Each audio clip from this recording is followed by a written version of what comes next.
I'm Vin. I'm sorry. If you would like to get your song reviewed, dear listener, there's the filthy capitalist option. As Sori says, $125 gets you straight to the head of the line. You don't have to be a part of the alliance. You don't have to be part of the group. Wait a minute. And the biggest thing is you don't have to wait. You hop, skip, and jump right in front of everybody. $125 gets you there. You do that 3 times, and you get mashed down to the $75 rate for perpetuity. Yes! Also, there is a band review option. So if you've got a band and you're trying to get your band some exposure, hit me up at villageXchange@gmail.com and I'll show you the details about how to pull that off. You can also jump on Patreon, and there is a option on the tiers to be able to get your band reviewed. Obviously, we can't lie to you, so we can't guarantee a positive review. Get what you get. It's just rubbish. Rubbish. Rubbish. That's British for garbage. My favorite is the community option. $1 at the gate gets you in at Patreon. You get to join an alliance. The alliance joins their points together, and that helps determine what songs that we do. The alliances hang out on Discord. Message me on Patreon to get the link. They do all kinds of other cool things. They do Minecraft, Dungeons and Dragons. Yeah. It's really a community within the community. Anybody can go in the village, facebook.com/Vin and Sori. There's 160,000+ people on the channel. What's cool about the Discord is that it offers a real opportunity for community connection, friendship, that type of thing. And it's on Discord, so if you're not a Facebook person, it's for you. You start off at $1. Right. Plus you get exclusives. Sori and I are working on a song. So the first 15 seconds of that was on Patreon. Also, at $15 tier and above, when we actually debut the video, they're going to be there live with us. There you are, dear listener. Buy our merch. Buy Yes. much indeed. Buy all much. Shout out. What is he vacuuming the car again? I think because they didn't get to finish because we did the swimming lessons. Ridiculous. All right, ladies and gentlemen. We are here to do a song called High on Fire. Well, the band is called High on Fire. The name of the song is Snakes for the Divine. This is for the big homie Gabe. Shout out to the homie Gabe. Boop, boop, boop. High fire, bun, Babylon system. Boop, boop, boop. That's the last thing I send him. Scary. Okay, so we are about to start this up. What was that, bro? It reminded me, I was doing a Heather. Remember how she used to do that? Yeah. Shout out to H. Yep. Shout out to H. Man, I wish you guys could have been friends, bro. I do too. Oh well. We'll get another universe. We'll get new friends. Will we? Yeah. I think we've got a few. Shout out to the village. Shout out to H though. Thanks for putting up with us. Always a fan. Always a fan. All right, let's do it. Let's do it. Let's go. High on Fire. Yeah, you're the Snakes guy. for the Divine. You're the guy that needs to start this. Yeah. But fuck Jeremy Brown. Though. Fuck that nigga. Let's go. God's gonna block this.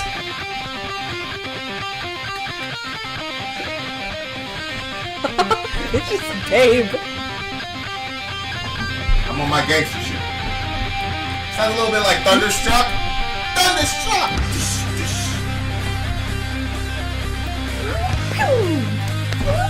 Just up there like this. Yeah, bitches! Yep. No hands, bitches! I'm shooting arrows everywhere. Why are you trying to hurt me, bro? Cupid! Love me forever. Okay, Love me. Do it again.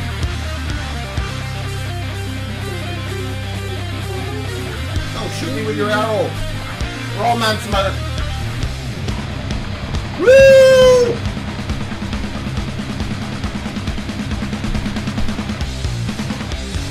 All right.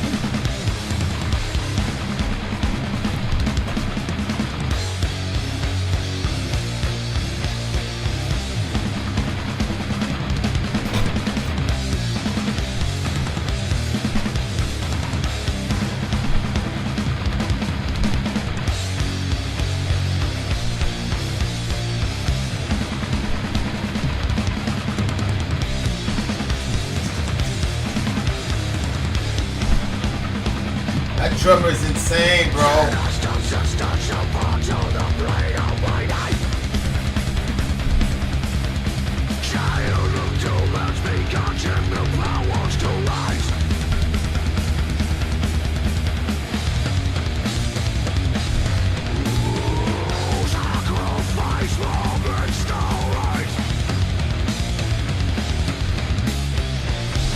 Dragons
kidding.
Whoa! All right. Whoa, whoa, whoa, whoa, whoa, whoa, whoa, whoa, whoa! That one was busy. It definitely... Honey, what was the... Who do you think they sounded like? I know, that's such an offensive question that you're not supposed to really... Turn on... That opening sounded like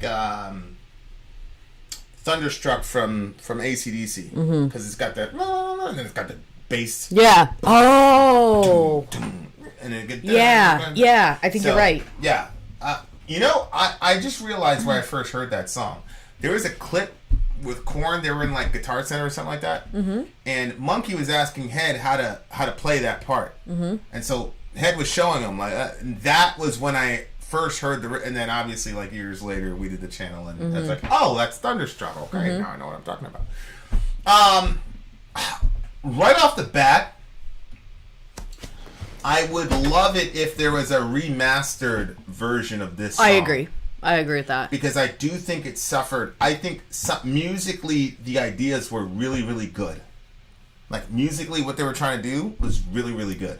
100%. But especially for the chunk parts and the heavy part, you know, it's kind of easy to differentiate when you're doing like, you know, open high E stuff. Like it just sounds. There's not a lot of work that you have to do as an engineer, I don't think. But remember we had that one interview with that guy, and he's a sound guy, and he was doing classes on how to make your sound good. And he was talking about, you know, he said, look, man, it was before we did the interview. He's like, when I do this stuff, like when I get it, it's all noise. And so we have to work at finding ways to make the noise sound intelligible. Wow. And so that was really, really, really, and I don't really remember which fascinating. interview that was. Yeah, that was way in the beginning. That was one of those things where I had another interview set up with a pretty massive band, but anyway, we continue. Sinister Sister shall fall to the blade of my knife. Yeah, so I still like the music because I understood what they were doing. Yeah. I just wish that they had some more. And this is not really them; it's a record label, right? Because the record labels are deciding where to invest the money. You know, we just did this with the Yeah. Jesus Built My Hot Rod, right? They Yeah. gave him $750,000. They blew it all on drugs.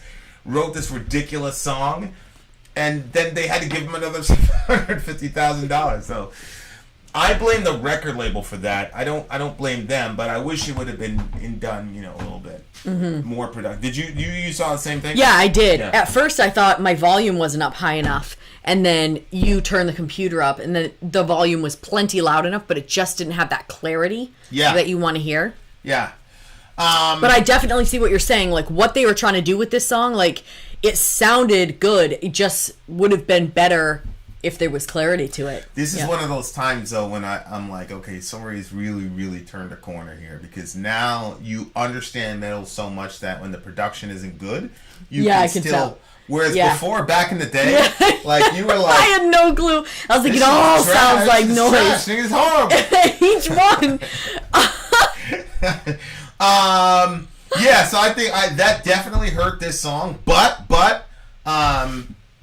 sonically it was great. The other thing for me is I don't know, like there are some songs we did a 14-minute Lapses song one time, and it was so beautiful and amazing that it didn't feel that way. Yes, but I felt every second beyond the 6-minute and 30-second mark. Yeah. Of this song. So what happens is where we're recording, we can Grace, see. You need to move this over. What? Lack of comprehension. Oh, she doubled it. It's on there twice. Okay.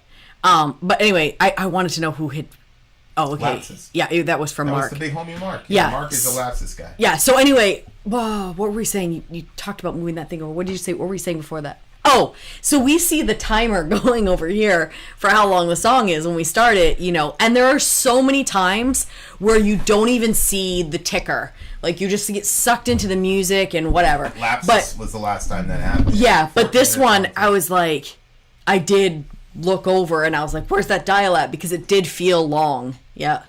Yeah, But I don't know if it would have felt so long if it would have had better... And that's why I started production. that way, because I'm not sure, because the only reason I'm kind of torn on it is because there was enough variation and rhythm changes to make for a decent thing, but it really didn't it didn't, like, for me, okay, like a song like Disposable Heroes from Metallica is like an 8-minute something song. Yep. And they don't really alter. There's not really a lot of alteration from the verse, pre-chorus, chorus.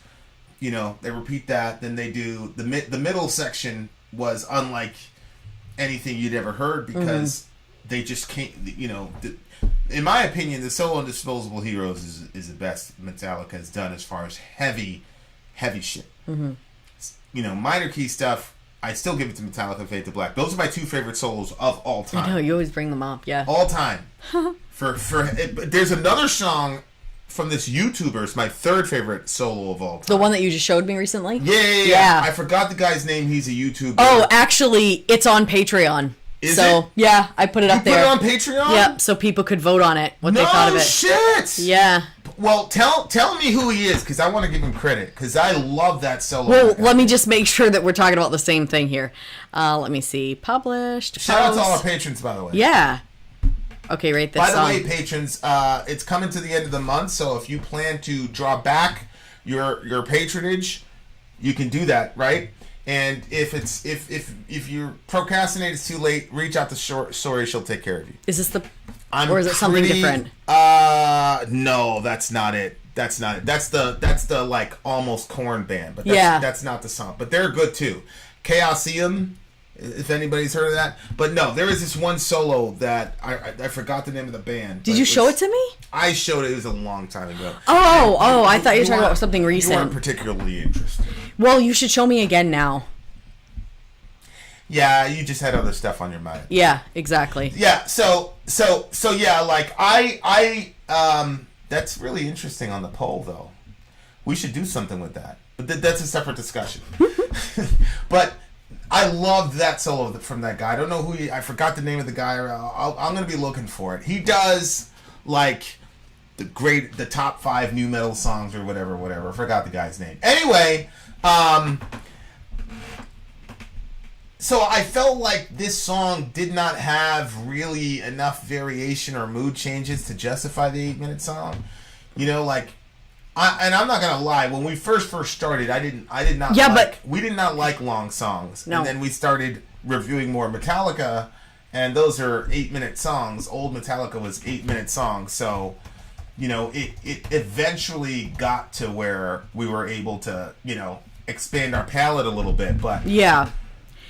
Yeah, I wonder. Well, let's get into the lyrical content because maybe that makes a difference. Because I don't know what the song is about. And I found the guy's name. The guy's name is Jamie Slays. That's the name of his channel. Oh, Jamie Slays. And he does his own covers. Well, he does covers. He talks about guitar stuff and all that. But he did an original song with this other band, and the solo he did was incredible. I'll put it up. I'm going to post that on Patreon. So, patrons, look out for that.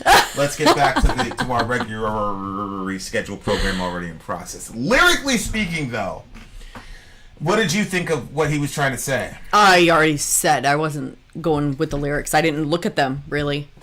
So, Snakes of the I know I did see Children of Doom, and I'm like, okay, so that's like one of those themes. I've heard that in a lot of like metal songs. What? Children of Doom. Yeah.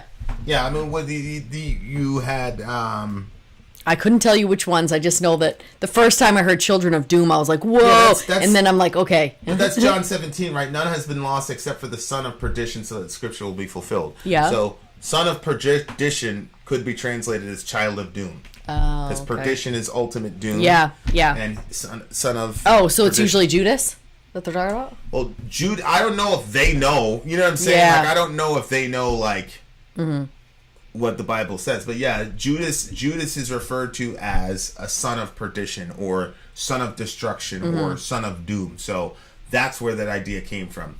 And obviously in the Old Testament you have Bani Belial, which would be the children of Belial, which in the English gets translated as worthless people, worthless men or whatever. But they're not called worthless men. They're called children. Literally, the term is children of Belial. But Belial kind of sometimes means worthless. So anyway, I'm getting... Sinister Sister shall fall by the blade of my knife. To the blade of my life. Childhood of doom has begotten the powers to rise. I don't know if I've ever told you this, but there is a theory of the Antichrist that it's Judas. Really? I've never heard of that. Yeah. So in the... I don't believe it. That it's... I'm like, how? But in the king list in Revelation, it says, this happens, and it says, and then he was not, and is, and was not. So a lot of people take that to be, this is a guy who died and then came back. Oh. And then it says he goes off into perdition. And the last time you see perdition used in the New Testament, it's John 17. Oh my goodness. Jesus talking about Judas, so they go, okay, so the Antichrist is Judas. Of course, I believe that's ridiculous. I think when you look at the king list in Revelation, I think it's Revelation 8, the king list is pretty clear. It's talking about Nero, then Domitian, then Galba, then I mean, it's like bang, bang, bang, and you can line it right up. But hey, whatever. Who cares? But that's really interesting. Child of Doom, begotten the powers to rise. So in that mindset, Judas is the Antichrist, and he comes back and he brings back. I don't know if that's what he's talking about. But I would be very shocked, because to me that takes a Nergal level understanding of a particular New Testament idea. Yeah. That is in the Minority Report. Yeah. It doesn't matter like what perspective you take. Most people don't take that perspective. Sacrifice, morbid stories, blood trickles down through histories. Where are you? Right there. Sacrifice, morbid stories. Oh. Okay, yeah. Blood trickles down through histories. Yeah, man. Look, we grew up in Christianity. You know what I'm saying? There's never a conscious moment where we were not told the Christian story, and we were always told it as just fact, because it is fact. But the first time I ever thought to myself, I wonder what an outsider would think of this, was we were at this conference, and Matt Chandler says, I mean, guys, you got to admit, like, this shit is weird. And, you know, at the time, Chandler was, like, really coming up on the ascent, so that's not something you're supposed to say at a Christian conference. But nobody was touching Matt Chandler at that. And the other thing was Driscoll was at the same conference, and so Driscoll got all the heat because he told the guy that, you know, you and the 5 people in your church are you know, whatever. Because Driscoll said something about canceling Wednesday night, you know, whatever. Oh, yeah. He's like, it's 2015. Like, what are you guys still doing, you know, doing Wednesday night services? And the guy was like, he said something like blasphemy or something like that. And Driscoll was like, yes, the 5 people in your church agree. And everybody was like, ah. And I was like, oh, Driscoll.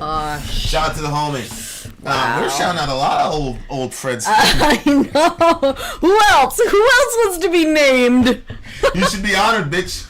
Yep. I'm not talking about you, H. I wouldn't call you that. Obviously. Obviously. Sometimes I wonder how these people watch this and be like, yo, who are these people, bro? Yeah. And then and like, you know, they're all aliases. You'll never find them. No, they could find that one. No, they could. Obviously. They could find obviously. If you look through the Sori videos on My Sori Life, you'll find out who says obviously. But it's like, as far as like, if I ever name somebody, like, you'll never find them. You're not going to find them. John Doe. Why gotta be black as the devil though, bro? Black as the devil. The night of the goat has arrived.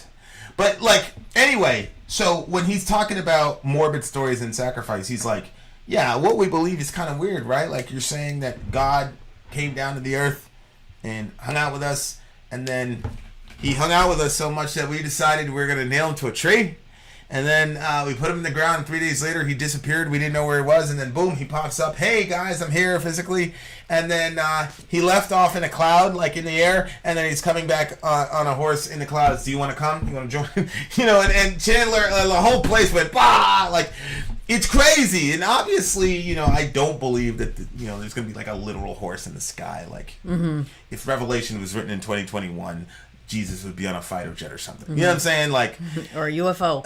Or yeah, exactly. I do believe he's coming back on some sort of machine, because you guys know how I am with the supernatural woo stuff. But it is true. You have to say, like, yo, the shit you believe is crazy, bro. Like, I remember the first time I read Leviticus. Oh, God. And I read Leviticus because people were like, oh, my God, Leviticus is so boring. It's all the... I'm like, what are you talking about? Yeah. It was the most amazing thing I'd read in my life. I was like, oh, my God. Like, when you go to poop, go outside the camp. And then it says, like, when you go to, like, walk on the altar, like, you know, like, gather up your cloak, because that way somebody doesn't see you under your garments. You know, Yahweh doesn't want to see your junk. You know what I'm saying?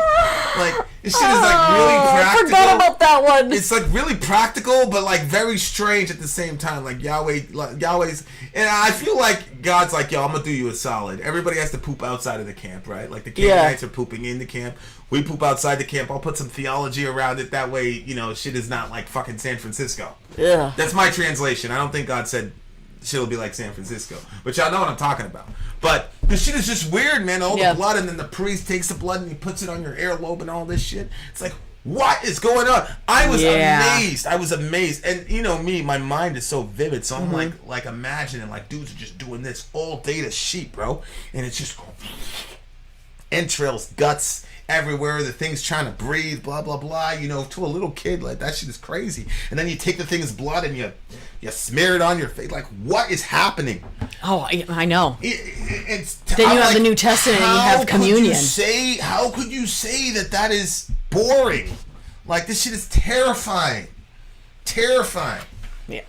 I had a nightmare one time after reading Leviticus. You did? Oh, yeah. And then you know, also, I'm not even going to mention the guy's name, but he was talking about how the priests were, you know, they had the incense and all this, and then the perfume, and it's I always was like, that makes a lot of sense. Priest walks by, you get that scent, and it's true to a degree, because you were not a regular Israelite was not allowed, right, to have the kind of perfume and the incense that the priests had. Right, they couldn't have that mix. And I was like, oh, okay, so it really separates a priest and really, you know, separates him from the community and gives him this exalted position. And I do think that's an application, but I don't think that was the primary application.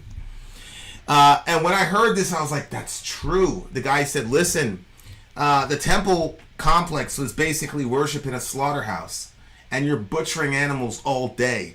That's got to be a nasty, horrifically, terribly smelling place. And so you used all that incense and perfume to cover it, you know, to cover it up. Absolutely. You know? And it's one of those things where it's like, it just seems like God, the whole point is like to just assault the five senses with the consequence of sin. Your eyes are seeing the blood. Your ears are hearing the final cries. You're smelling death and blood just caking the walls. You know, like... You're you know, the priest is touching you with all his bloody hands. You got blood smeared everywhere. Like, you know, and then you know, it's just you know, and you know when you smell something, you can also taste it. It's just like and like you would be completely. I mean, these guys would just butcher and killing all day, and you would just be surrounded with this stuff your entire. And it's like people are like, "Yo, what is going on with Yahweh?" That is how bad sin is in His mind. When I hear, you know, we're watching these documentaries or whatever, when I hear what these evil people do to little kids, you know, kidnapping them from their parents' homes and all this shit, yeah, God can forgive that guy, but that forgiveness is very fucking expensive, ladies and gentlemen. Let me tell you what. All the shit that we do as Americans, we fucking terrorize this planet for the last century, I guess. Yeah, God can forgive us. But tell that to the Afghani boy whose arm is over there and his head is over there. Tell that guy that God just hands out cheap forgiveness. I've never had a problem with the fact. Or tell his parents. Yeah, tell his parents. I've never had a problem with the fact that God required a brutal death to forgive our sins. I've never had a problem with that because... And I understand why outsiders have a problem with it. But I'm sorry, man.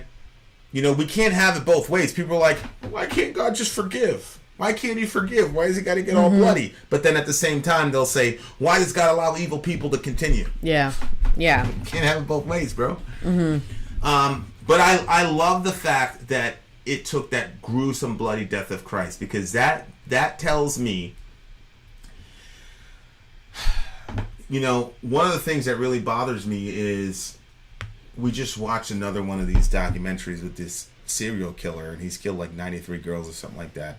They've identified like 48 of them. And it was crazy because the documentary was like, if you have any more information, blah, blah, blah. Long story short, I don't believe that all those girls are going to be accounted for and make closure. So they were murdered and discarded and as if they were never here. And the dude that murdered them is still alive walking around. Yeah, he's in prison, but he's still walking around and talking and all the rest of it. And he didn't sound particularly miserable. No, he didn't. Because he's probably inhabited by multiple spirits. But yeah, because when he was saying it sounded like it was entertaining for him. Like, oh yeah, that's right. Yeah. It was weird because it would be like how you would be like, oh, that's right, we did eat ice cream over there. Yeah. It was like one of those. That's right, I was with that girl over there. Yeah, and then I bodied her over there and I left her in the dish. You're right, thank you. Nigga, what? So here's my point. A lot of those girls did get justice, quote unquote, because it's important to know, hey, she was murdered by that guy.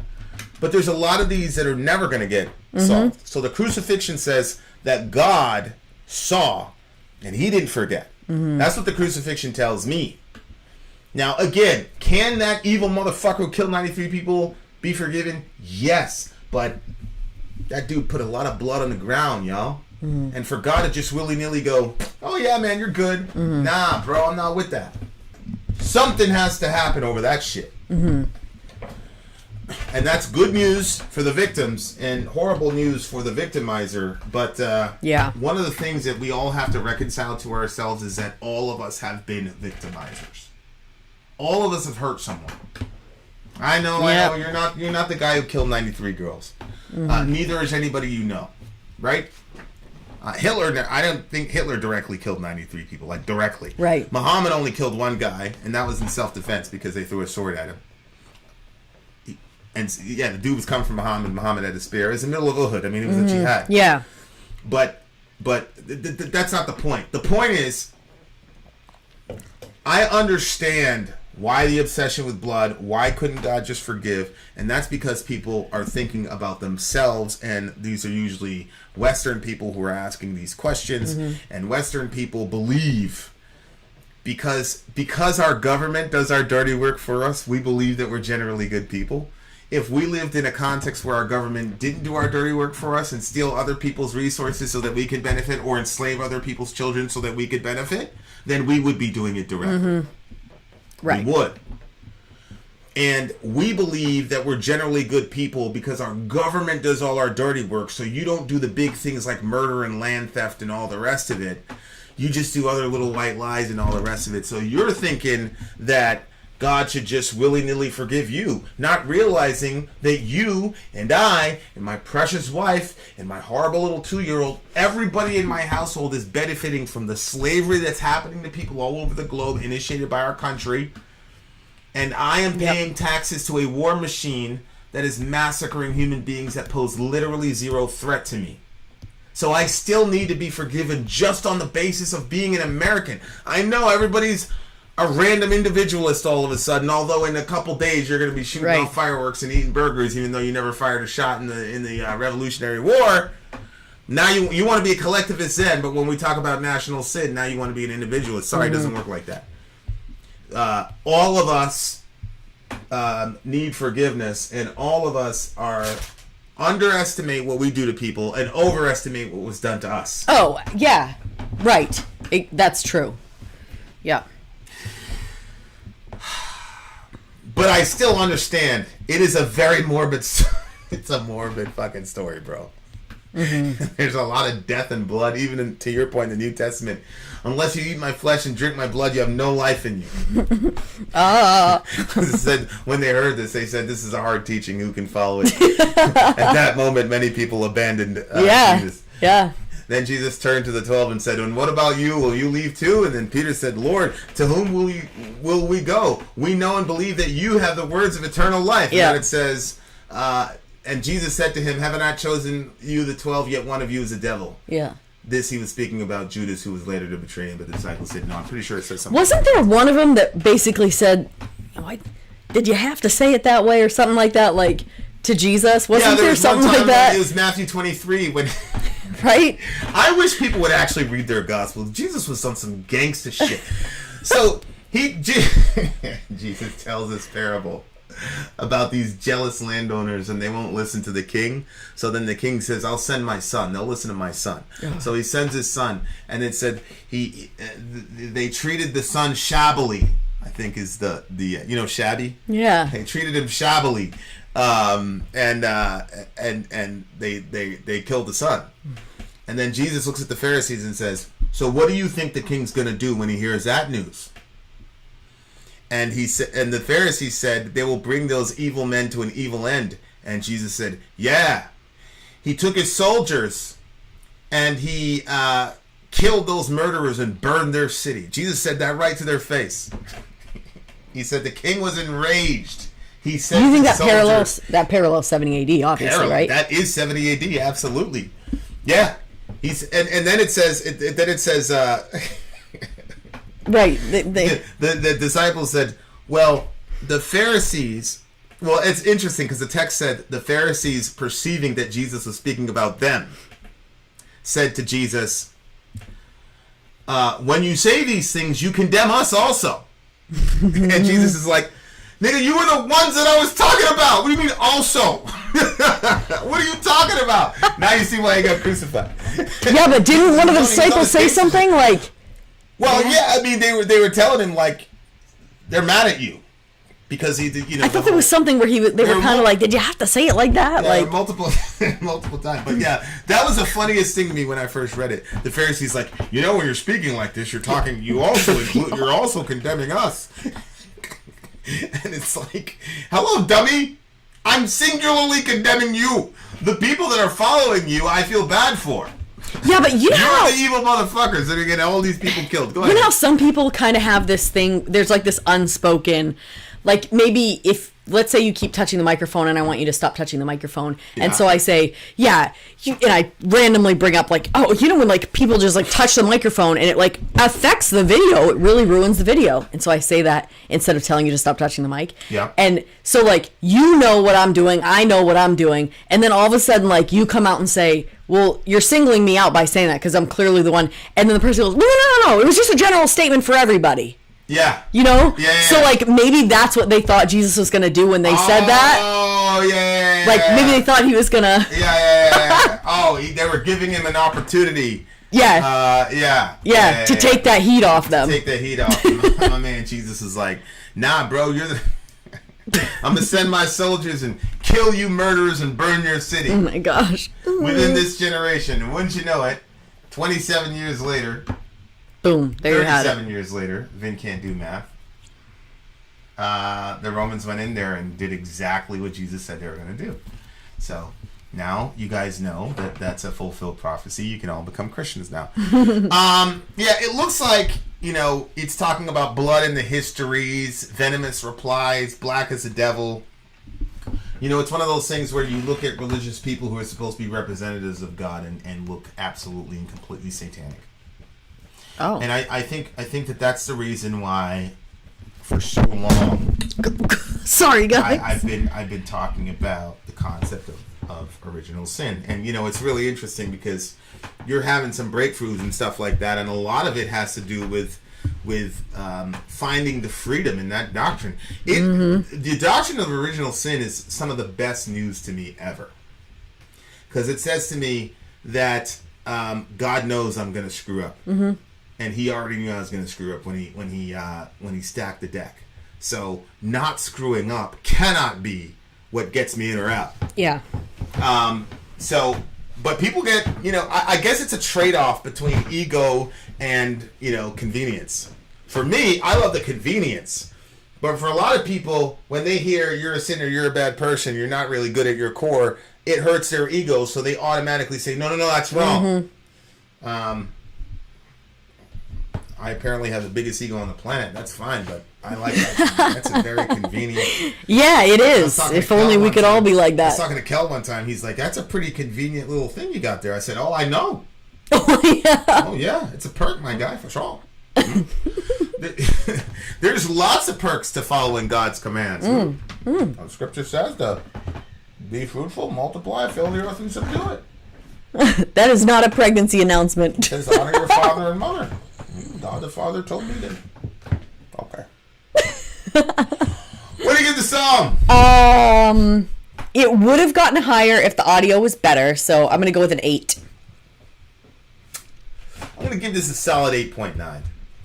Solid 8.9. I will tell you this, though. I would listen to this song literally immediately after this if there was a remastered version. Because I'd want to hear it. I'd want to hear it with I can see what you're saying there. Top tier production. Mm-hmm. And it really sucks because this came out in 90-something, 97 or something like that. Or 2010 was it?